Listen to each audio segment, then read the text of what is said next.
Problèmes de santé, anorexie ou anxiété, désaccord avec son agence, changement de carrière ou autre drama, tout cela constitue différentes raisons de mettre fin à son contrat d'idol dans sa compagnie. Après notre première vidéo sur ces stars disparues, il est temps pour nous de nous concentrer sur d'autres idoles qui ont été rejetées, ont voulu expérimenter d'autres choses ou ont juste été problématiques pour leur groupe. Nous allons chercher à savoir les réelles raisons de leur départ, mais surtout répondre à la question principale, où sont-ils maintenant ?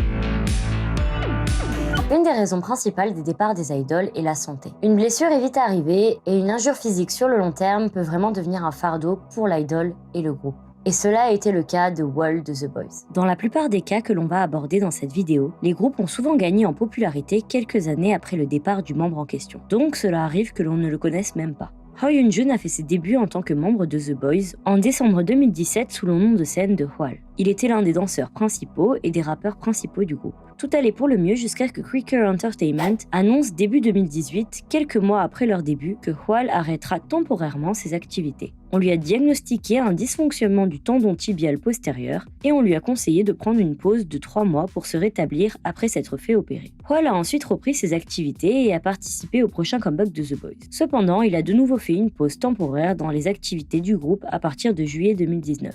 Quaker Entertainment a déclaré qu'il ferait un hiatus temporaire pour des raisons de santé, mais ils n'ont pas mentionné plus de détails sur son état. En conséquence, Hwall n'a pas pu participer au comeback du groupe, mais il est cependant apparu dans certaines parties du clip vidéo de DDD. Après 3 mois de pause, Quaker Entertainment a annoncé le départ de Hwall de The Boys et de l'entreprise après moins de 2 ans d'activité dans le groupe. Le label a déclaré avoir eu des discussions approfondies avec l'artiste lui-même et sa famille au sujet de ses activités futures et de son potentiel de promotion, et que, en raison de ses douleurs à la cheville et de son état de santé, Hwall a exprimé son intention de mettre fin à ses activités pour des raisons de santé physique et mentale. 2 mois après s'être retiré du groupe et avoir quitté Quaker Entertainment, Hwall a ouvert son compte Instagram. Il a fait son premier post le 24 décembre 2019. Et là, le changement est radical. On passe du garçon mignon et adorable de la McNay Line à un grand adulte. Quelques mois plus tard, Hwall a annoncé qu'il avait créé son propre label, appelé Gianot. Le même jour, il a fait sa réapparition en tant que soliste sous le nom de Hyun Jun-hee. Il a sorti son premier single intitulé Baragi, moins d'1 an après son départ de The Boys. L'artiste a également fait ses débuts en tant qu'acteur dans le BL drama Color Rush, qui a été diffusé à partir de décembre 2020. Il a par la suite continué ses activités avec son 2e single numérique Vold, puis son 3e single numérique Let Me Drown. Aujourd'hui, il continue de faire de la musique, d'apparaître dans des dramas ou de faire des apparitions TV de toutes sortes. Ce qui est sûr, c'est qu'il a su se reconstruire une belle carrière après son départ. Parfois, les idoles ont juste une autre vision de leur carrière, faisant conflit avec leur agence et les poussant à quitter leur groupe. C'est le cas de Gyuri de Fromis_9. En janvier 2018, le groupe a fait ses débuts avec un total de 9 membres après avoir participé à l'émission de survie de Mnet Idol School en 2017. Depuis leur début, les 9 chanteuses sont restées ensemble malgré les changements dans leur label de gestion appartenant aujourd'hui à Pledis Entertainment. Cependant, Jang Gyuri a soudainement annoncé son départ du groupe, faisant d'elle la première membre à le faire. Lorsque l'idol a participé à l'émission Idol School, elle a terminé à la 9e place, ce qui lui a permis de devenir la dernière membre de Fromis_9. Au cours des 4 années suivantes, Jang Gyuri est apparue dans différents magazines ou émissions. Elle est devenue l'une des membres les plus populaires du groupe, non seulement pour sa voix, mais aussi pour ses visuels. Tout en faisant la promotion de Fromis_9, Jang Gyuri a rejoint la 3e saison de la série Produce de Mnet en 2018, Produce 48. Là, Jang Gyuri a concouru pour avoir la chance de rejoindre le nouveau girl group fructueux qui était IZ*ONE. Elle a également révélé qu'elle a rejoint l'émission en espérant de grandir et s'améliorer. Malheureusement, elle a été éliminée au 3e tour des éliminations, terminant à la 25e place. Peu de temps après, Jang Gyuri s'est aventurée dans une carrière d'actrice. Elle a pu faire ses débuts en tant qu'actrice avec un rôle principal dans le web drama Dating Class en mai 2019. Après cette expérience, Jang Gyuri a obtenu un rôle secondaire dans le drama à succès de 2020 It's Okay Not to Be Okay, ce qui lui a valu une des plus grandes reconnaissances en tant qu'actrice. Pledis Entertainment a ensuite révélé que Jang Gyuri était la seule membre à ne pas avoir signé de contrat exclusif avec le label car elle avait conservé son contrat avec son ancien label maintenant expiré avant que Fromis_9 ne passe sous la direction de Pledis Entertainment. L'idol a donc donc décidé de ne pas signer de contrat car elle souhaitait s'embarquer dans une nouvelle aventure individuelle. 2 mois plus tard, il a été annoncé que Jung Yuli avait trouvé un autre label pour gérer ses activités futures en tant qu'actrice. Elle a déclaré à propos de son nouveau label « Je vais travailler avec Just Entertainment. Je pense que je pourrais vous saluer les fans de différentes manières en tant qu'actrice à partir de maintenant. S'il vous plaît, attendez avec impatience mon travail à venir. » À ce moment-là, Jung Yuli n'avait qu'un seul projet en vue. Au second semestre 2022, elle a joué dans le drama SBS Cheer Up qui a marqué son premier projet après avoir quitté le groupe. Les membres qui quittent leur groupe ne quittent parfois pas forcément leur agence. Il peut arriver que l'idol veuille se lancer dans une carrière différente, mais toujours au sein de la même agence. Et cela a été le cas de Somin de April. April est un girl group formé par DSP Media en 2015. Le groupe se composait originellement de 6 membres. Seulement, quelques mois après ses débuts, le groupe perd sa leader, Somin. Elle restera tout de même sous l'égide de l'agence malgré son départ d'April. Suite à cette annonce, Somin a publié une lettre manuscrite adressée à ses fans pour leur faire part de ce changement. Dans cette lettre, elle exprime son intention de se concentrer sur ses études. En effet, Somin avait déjà été auparavant présentée au public en tant que membre du groupe précédent de GSP Media, Purity. Après la dissolution du groupe en 2014, Somin est apparue dans l'émission de compétition The Karat Project où les trainees de DSP Media concouraient pour rejoindre Kara. Après la victoire de Ho Young-ji, les autres trainees sont restés sous l'égide de DSP Media, y compris Somin. Ainsi, après son départ de April, les fans s'inquiétaient de la voir vraiment débuter un jour. Et pourtant, 1 an plus tard, l'agence annonce le lancement de son nouveau groupe, une nouveauté au sein de la K-pop, le groupe Mixed Card. Et parmi ses membres, on y retrouve Somin. Le glow-up est présent. À ce moment-là, on comprend bien le choix de l'agence et de Somin par rapport au concept d'April qui ne lui correspondait pas du tout. Lorsqu'on lui demande ce qu'elle pense de son départ d'April et son arrivée chez Card, elle répond qu'elle n'a aucun regret. Je suis très heureuse d'avoir eu l'opportunité d'être avec les membres que j'ai maintenant. Je ferai de mon mieux pour produire de la bonne musique. Et ce qui est sûr, c'est qu'elle avait raison pour la bonne musique. Même s'il est possible de garder de bons liens avec son agence, même après avoir quitté son groupe, dans la majorité des cas, si les idols font la démarche de quitter leur agence, c'est souvent qu'il y a un problème interne très peu solvable. Et avec Blockberry, on fait face à un très gros problème, puisque ce n'est pas une membre, mais toutes les membres de Luna qui ont pris cette décision. La plupart du temps, quand quelqu'un quitte son groupe, il peut être suivi d'un autre membre ou d'un troisième. Mais il est rare que l'intégralité du groupe veuille quitter l'agence ensemble. Et pourtant, Luna fait partie de ces exceptions. Le groupe de 12 membres a commencé à attirer l'attention de la scène K-pop avec son projet unique de pré-début. À partir d'octobre 2016, chaque membre a été révélé par une sortie solo, mais aussi à travers des sous-unités. Un article de Forbes avait qualifié le projet d'ingénierie inversée du processus habituel de la K-pop dans lequel les entreprises présentent d'abord un groupe avant de lancer les sous-unités et les carrières individuelles de ses membres. Mais la méthode distincte de Luna, bien qu'ambitieuse et coûteuse, a permis au groupe de se construire un public important. Luna est finalement entrée en scène en tant que groupe à part entière avec son single Hi Hi. Au fil des années, le groupe a continué d'élargir sa fanbase dans le monde entier et le ministère de la Culture de Corée du Sud a même fait appel à elle pour promouvoir la culture coréenne dans d'autres pays. Mais début 2022, Luna a entamé sa première tournée mondiale, Luna The World, à laquelle Choo ne participe pas sans raison valable. L'agence Blockberry Creative évoque une impossibilité de concilier son emploi du temps. Lors du spectacle du 28 août, Yeojin s'est soudainement évanoui sur scène, provoquant un choc parmi le public.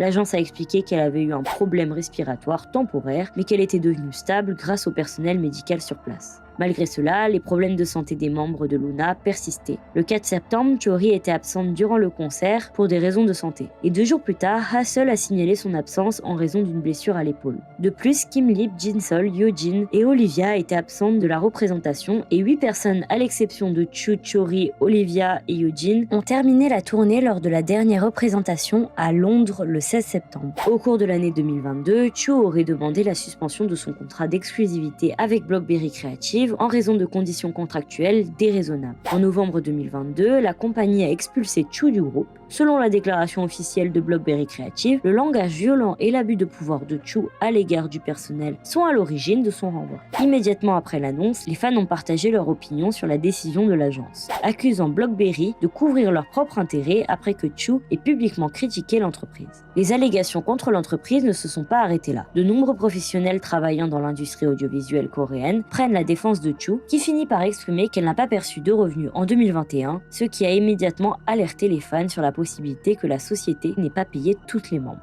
Toutes ces accusations contre l'agence de management ont conduit de nombreux fans à croire que BlockBerry avait publié la déclaration officielle accusant Chu d'intimidation pour couvrir les allégations de la chanteuse. Le 28 novembre, Chu a finalement commenté la situation sur son compte Instagram personnel où elle a publié une déclaration assurant qu'elle n'a jamais rien fait qui puisse faire honte à ses fans. Elle a également pris le temps de remercier les fans qui l'ont défendue, quelles que soient les accusations. Selon un rapport partagé par JTBC Entertainment News, le 28 novembre, 9 membres de Luna, Ijin Hassel, Yeojin, Kim Lip, Jinsol, Chori, Eve, Gowon et Olivia ont déposé des injonctions provisoires demandant que leur contrat exclusif avec BlockBerry Creative soit suspendu à partir de 2022. Ces demandes d'injonction excluraient Hyunjin et Vivi. Le motif de ces injonctions serait le manque de confiance des membres envers leur agence. BlockBerry Creative nie l'existence de ces demandes d'injonction, en plus de demander à l'ancien membre Chu de présenter toutes les preuves de son innocence si elle souhaitait laver son nom. L'agence annonce ensuite un comeback avec 11 membres et un album intitulé The Origin Zero,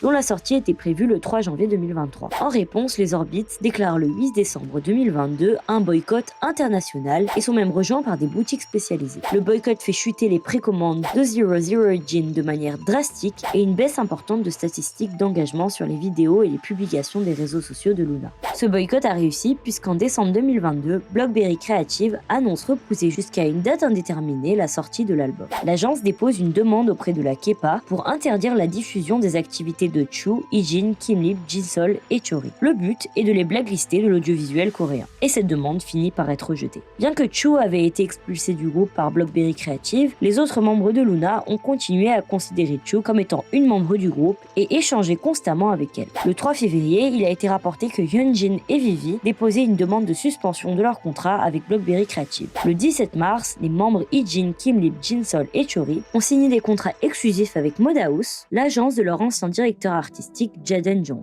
Elle lance le projet Artemis qui laisse envisager un nouveau Luna. Chu signe avec l'agence HRP où elle débutera en solo quelques mois plus tard. Le 9 mai, il a été rapporté que les membres Hyunjin et Vivi avaient obtenu des injonctions préliminaires et se séparaient de BlockBerry Creative. 2 jours plus tard, les 2 membres ont signé avec l'agence CTD&M, créée et dirigée par l'ancien employé de BlockBerry Creative qui a travaillé avec Luna depuis le début du projet. Le 16 juin, Luna gagne toutes leurs injonctions pour suspendre leur contrat avec BlockBerry Creative. Le tribunal de Séoul juge un abus de pouvoir de la part de l'agence qui a essayé de forcer le transfert du groupe vers Universal Music Japan sans le consentement des membres. Sur les réseaux sociaux, Luna laisse tout éclater leur joie d'avoir gagné et exprime le souhait de se réunir sur scène. Hassel a rejoint également le projet Artemis. La sous-unité Luna Odd Eye Circle, composée de Kim Lip, Jinsol et Chori, annonce un comeback avec le single Air Force One. Yeojin, Gowon et Olivia signent avec CTD&M aux côtés de Hyunjin et Vivi. Quant à Eve, elle se consacre à une carrière solo et recherche une agence. CTD&M annonce officiellement le 1er août les débuts d'un groupe appelé Loossemble, abréviation de Luna Assemble avec pour membres Hyunjin, Yeojin, Vivi, Gowon et Yeju. Odd Eye Circle explique que Luna ne sont pas séparées et qu'elle laisse ouverte la possibilité de continuer les activités de groupe au complet. Cependant, elles ne peuvent pas utiliser le nom coréen de Luna librement. Les membres de Luna, qui se sont rendus au showcase d'Odd Eye Circle, Loossemble, Chu et Eve, déclarent à plusieurs reprises, en public et à la presse, qu'elles souhaitent faire des activités à 12 dès qu'elles le pourront. Une vraie leçon d'amitié qui mérite d'être dans tous les livres d'histoire. Quitter son groupe et son agence après un procès, ça paraît logique. Les quitter pour des raisons de santé ou autres après quelques hiatus, aussi a priori. Mais alors, les quitter du jour au lendemain sans aucune histoire au préalable pour raisons personnelles, alors ça, si c'est pas la spéciale JYP, je ne sais pas ce que c'est. Chez JYP, 50% des groupes qui débutent ont une possibilité de perdre un membre dans ces années rookie. Et ça a été le cas de Junhyuk de Day6, Woojin de Stray Kids et Jinnie de NMIXX. Et bien que les histoires soient différentes, on y trouve quelques similitudes. Déjà l'agence, cela va de soi, mais surtout la raison de départ. Chez JYP Entertainment, ils ne sont pas des grands fans des longs discours et explications concrètes. Leur délire à eux, c'est plus les raisons personnelles. Pour chacun des départs, aucune explication n'a jamais été officialisée, que cela soit du côté de l'agence, mais aussi de l'idol qui doit sûrement avoir sa parole sous contrat. Cela n'a pas empêché les fans de spéculer et d'arriver à certaines conclusions. Et grâce à leurs spéculations, certaines raisons de départ ont pu être plus ou moins trouvées. Pour Junhyuk, il semblerait qu'il soit sorti avec une fan après que celle-ci se soit confiée sur Twitter en montrant les différentes preuves de leur relation. Et parmi les règles de JYP Entertainment, les idols sont supposés ne pas être en couple pendant la durée de la première signature de contrat, soit environ 5 ans. Aujourd'hui, Junhyuk fait des activités en tant que soliste. Après s'être retiré de Stray Kids en 2019, Woojin est resté loin des projecteurs pendant un certain temps, puis a rencontré ses fans à quelques reprises tout au long de 2020. En septembre 2020, Woojin a attiré beaucoup d'attention en raison d'une accusation choquante portée contre lui. Une utilisatrice internationale anonyme de Twitter l'a accusé de l'avoir harcelé sexuellement, elle et son amie, dans un bar où elle s'était rendue le 29 avril 2020. En plus de son histoire, l'accusatrice a partagé une photo prise à une table dans un bar comme preuve. Aucune poursuite ne semble avoir été prise. Le même mois, Kim Woojin a nié l'allégation en publiant un message aujourd'hui supprimé sur Twitter. En février 2021, la nouvelle agence de Woojin, 10X Entertainment, a annoncé qu'elle engageait des poursuites judiciaires contre ceux qui répandent des rumeurs sur l'idol. Il a également fait ses débuts en solo en août 2021 avec son premier mini-album sous la même agence et continue aujourd'hui de se promouvoir en tant que soliste. Mais le départ le plus surprenant était bien celui de Jinnie. Même avant ses débuts, Jinnie faisait déjà partie des membres les plus populaires, louée pour sa danse impressionnante, ses talents de rappeuse et son charisme. Lorsque Jinnie a quitté NMIXX, moins d'un an après ses débuts, la rumeur a couru qu'il ne s'agissait pas d'un départ volontaire, mais qu'elle avait été expulsée. Les spéculations ont pris de l'ampleur car l'idol a disparu si soudainement sans aucun message aux fans. Pendant près d'un mois, les fans se sont demandé ce qu'il était advenu de l'idol en raison de son silence au milieu des rumeurs qui s'étendaient vers la rupture de règles de son contrat en raison d'un youtubeur qui a exposé son soi-disant couple. Le 18 mars 2023, Jinnie a lancé un tout nouveau compte Instagram, marquant son retour tant attendu sur les réseaux sociaux. Le 14 septembre, elle a dévoilé les premiers teasers de ses débuts solo très attendus sous une nouvelle agence. Elle a ensuite, le 11 octobre, sorti son premier EP solo, An Iron Hand in the Velvet Glove, ainsi que le clip de sa chanson titre, Come On. Les fans ont immédiatement exprimé leur enthousiasme pour le nouveau chapitre de Jinnie, soulignant à quel point ses débuts solo dévoilaient de nouvelles facettes de l'artiste et de son talent. Bon, entrons dans le vif du sujet, les dramas. Vous savez qu'en Corée, les erreurs, on ne les pardonne pas. Mais alors, encore plus quand l'erreur touche à la soi-disant pureté de vos idoles préférés. Cela peut d'une part détruire une carrière ou celle du groupe entier, mais surtout faire disparaître un artiste de l'industrie. Et c'est le cas de Oh-chan de Victon. Victon a fait ses débuts en novembre 2016 et a impressionné le public avec de multiples sorties réussies. Le groupe a acquis une petite reconnaissance mondiale en obtenant de plus en plus de fans. Malheureusement, entre le disband de X1, le départ soudain de Sunghoon à l'armée, le Covid et le scandale de Oh-chan, il était logique que les membres restants du groupe annoncent leur départ en 2023 pendant que les autres membres, toujours à l'armée, sont techniquement toujours dans le groupe.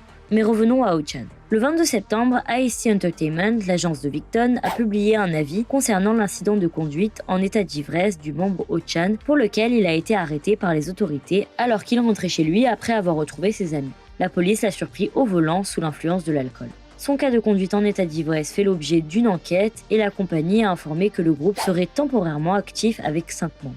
Oh-chan a ensuite publié un post sur Instagram dans lequel il s'excusait auprès de ses fans. Il a ajouté qu'il réfléchissait à ses actions et qu'il était désolé pour ses collègues ainsi que pour le personnel de l'entreprise. Le 11 octobre, ASC Entertainment a publié une nouvelle mise à jour sur le fan café du groupe. Ils ont informé les fans qu'après les discussions approfondies avec les membres de Victon, y compris Oh-chan, il a été décidé qu'il quitterait le groupe. Cette décision a été prise par toute personne impliquée afin de ne pas nuire davantage au groupe.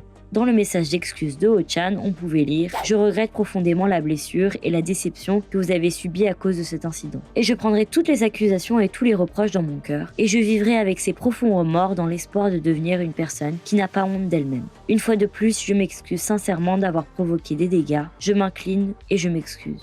Désolé. » Si après cela vous avez toujours envie de revenir sur le devant de la scène en Corée, eh bien vous avez bien du courage, mais cela explique pourquoi nous n'avons pas eu de nouvelles de Chan depuis son scandale il y a plus d'un an. Maintenant, imaginez que l'on parle toujours d'un scandale, mais cette fois-ci avec une femme mineure, du harcèlement scolaire et l'une des plus grosses agences de la K-pop. Et oui, je parle bien de Garam de Le Sserafim. Avant de rentrer dans le cœur du sujet, pour ne pas que la vidéo dure 2h30, nous allons résumer l'affaire avec les points clés. Et je vous laisse avec la vidéo de Dreampop pour une analyse plus en détail. Le 4 avril 2022, Garam a été présentée comme la deuxième membre de Le Sserafim, ce qui l'a amené à faire ses débuts avec le groupe le 2 mai 2022 avec le premier mini-album Fearless. Cependant, moins de 20 minutes après que l'identité de Garam en tant qu'idole ait été révélée au grand jour, des allégations d'intimidation ont été formulées à l'encontre de l'idole. Outre la violence à l'école, l'école, Garam a également été accusée de fumer, de boire et d'avoir des propos déplacés, notamment sexuels, alors qu'elle était mineure. Le 6 avril, le label Hybe a démenti ces allégations sur le compte Twitter officiel de Source Music. L'agence a prévenu qu'une action en justice serait engagée et que les allégations étaient fausses. Cependant, le 16 mai, un document émanant d'un comité de lutte contre la violence à l'école est devenu viral. Le dossier montrait le nom de Garam comme auteur d'un incident scolaire de niveau 5. Et selon le dossier, elle avait été reconnue coupable par le comité de lutte contre la violence scolaire en 2018. Le 19 mai, la victime présumée, qui se faisait appeler Yoo Eun-so, s'est exprimée et a partagé la façon dont elle a été intimidée par Garam. À ce moment-là, une amie de Garam a pris la parole sur les réseaux sociaux pour exprimer pourquoi l'idole avait reçu cette punition. Elle expliquait que Eun-so était la première harceleuse, qu'elle avait pris une photo en souvenir d'une amie à Garam et l'avait affichée sur les réseaux sociaux. Ainsi, Garam avait commencé à l'intimider pour qu'elle s'excuse et retire la photo. Hybe a alors répondu à Yoo Eun-so en déclarant que l'information était unilatérale et que l'agence était en train de prendre position. Le 20 mai, Source Music a déclaré que Garam ferait une pause dans les activités de Le Seraphim en raison des allégations en cours, laissant le groupe continuer à 5 membres. Le 21 mai, Hybe a publié une déclaration supplémentaire concernant les allégations de Garam. Cette déclaration exprime un certain scepticisme quant à la raison pour laquelle Garam a fait l'objet d'une mesure disciplinaire de degré 5 alors qu'il n'y a pas eu d'altercation physique. Il partage ainsi dans un certain sens les témoignages de l'ami de Garam, mais cela arrive un peu trop tard. Le mal est fait, les internautes ont déjà pris le parti de Eun-so il y a déjà un mois. Finalement, le 20 juillet, l'agence a annoncé la résiliation du contrat exclusif de Garam et son retrait de Le Seraphim. Et ce n'est que le 10 août que Garam s'est enfin exprimée pour la première fois sur ces accusations. Elle a fermement nié toutes les allégations, affirmant qu'elle ne s'est jamais livrée à des violences physiques, qu'elle n'a jamais fumé ni bu d'alcool et qu'elle n'avait jamais été forcée de changer d'école. Garam a également suivi le rapport complet du comité de lutte contre la violence à l'école qui détaillait sa disposition de 5e niveau et l'implication de Yoo Eun-so dans la mêlée qui, elle, avait reçu une mesure disciplinaire de degré 6. En soi, cette affaire témoigne d'une simple chamaillerie entre camarades, même si l'on parle de sujets bien plus graves qui touchent carrément au revenge porn. Mais cela reste une histoire autour de mineurs qui n'aurait jamais dû être à ce point médiatisée. Le 10 octobre, les internautes ont appris que Kim Garam était l'une des 7 étudiantes à avoir passé le premier tour des candidatures au département de théâtre de l'université de Donggu. Après la controverse, il a été affirmé que Garam avait repris une vie normale à l'école des arts et du spectacle de Séoul. En mai 2023, l'ancienne idole a obtenu son diplôme, marquant ainsi un nouveau départ pour elle.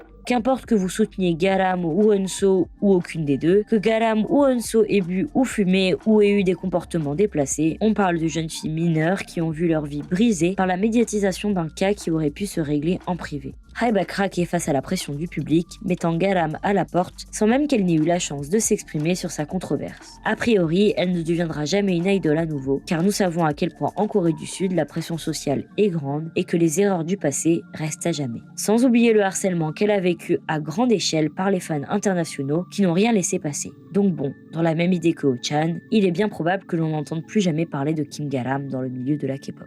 Comme vous le savez, le milieu de la K-pop est l'un des plus rudes et stricts de l'industrie musicale. Gouverné par l'argent et le pouvoir comme ses confrères, mais majoritairement par cette pression sociale et les mœurs du pays. Ainsi, pour survivre dans le milieu, les idoles sont souvent entraînées à devenir de réels robots qui respectent l'usage automatiquement, mais du coup sans réellement pouvoir s'exprimer en cas de désaccord, harcèlement, scandale ou tout simplement quand cela ne leur plaît pas plus que ça. Malgré que les fans continuent de soutenir leurs idoles, travailler dans un milieu qui vous rejette peut devenir rude, surtout quand les deuxièmes chances sont rares.